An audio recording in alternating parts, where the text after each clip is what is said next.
Slavery, a word that evokes images of the Atlantic, of ships and plantations. But there exists a deeper, often overlooked history, a trade that shaped lives and cultures across continents, from the scorching sands of the Sahara to the grand palaces of Istanbul and the bustling ports of Zanzibar. A different narrative unfolds.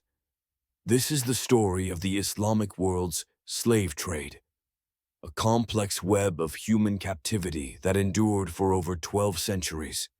This tale is not about blame or justification. It is about the resilience of people, their faith, and their struggle for survival. It is a story of captives and companions. When Islam began in 7th century Arabia, slavery was already a part of life. Empires like the Romans, Persians, and Christians relied on human bondage for labor and wealth. Islam didn't eliminate slavery, but it did change the rules of the game. The Quran and early scholars insisted that slaves should be treated with dignity. They had to be fed and clothed just like their masters. Cruelty was condemned, and freeing a slave became a noble act.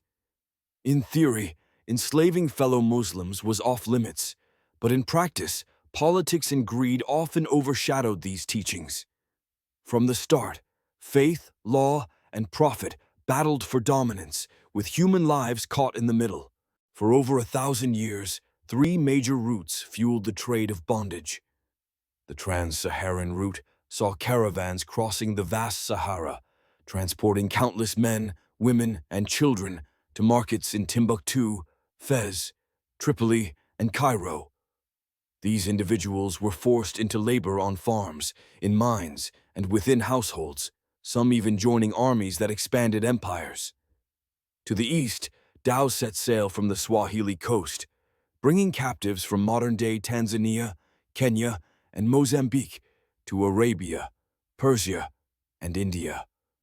By the 1800s, Zanzibar emerged as the busiest slave port, where African men toiled in clove plantations while women and children were sold for domestic service. Meanwhile, the Mediterranean and Black Sea routes brought another wave of captives from Europe, including Slavs, Greeks, Circassians, and Turks. Taken in wars or raids, they filled the courts and armies of North Africa and the Ottoman Empire. Some became soldiers, others served as administrators, and a few even rose to the status of kings. In the Islamic world, slaves achieved unprecedented power. In Egypt, the Mamluks were slave soldiers who overthrew their masters. For over 2 centuries, they ruled a sultanate, building mosques and leading armies.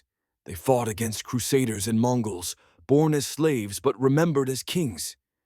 In the Ottoman Empire, the Janissaries were Christian boys taken by force. Trained as the Sultan's elite guard, they were forbidden to marry or hold wealth. Yet, they became the most powerful military corps in Europe for 300 years. Slavery here was more than chains. It was about transformation and duty. A man could be a slave and still command an empire. Behind every grand palace, countless lives were lost in silence. Most enslaved people lived and died without a name. They toiled in fields, homes, and workshops, unseen and unheard.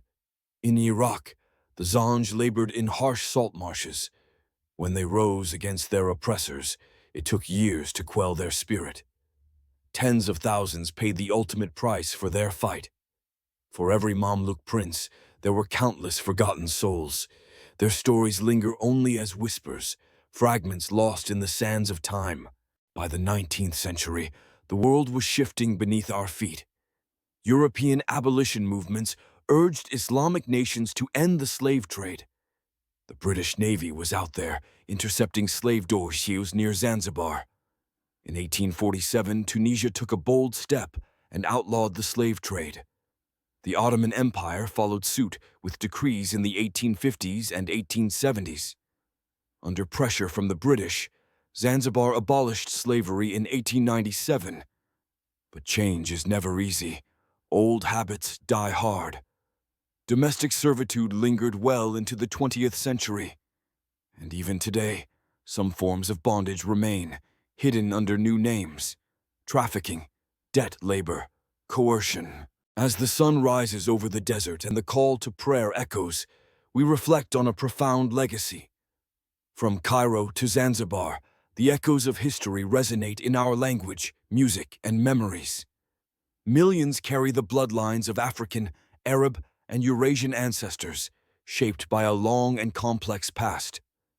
In many Islamic societies, the descendants of the enslaved have profoundly influenced culture, art, and faith. This narrative isn't about blame. It's about understanding and recognition. Facing the truth honors the humanity of those who suffered, rather than wounding faith. Every civilization, including the Islamic world, grapples with a vital question: can compassion truly overcome power? Can faith triumph over profit? As the sand whispers over ancient ruins, we're reminded that history often favors the conquerors. Yet, the world we cherish, its cities, its faiths, its music, was shaped just as much by those who lived in chains. They were not just captives, but Discover the companions in the incredible tapestry of story our past. of the Manhattan Their stories Project, deserve to the be heard. secret that changed As we the world. reflect, let us honor their legacy.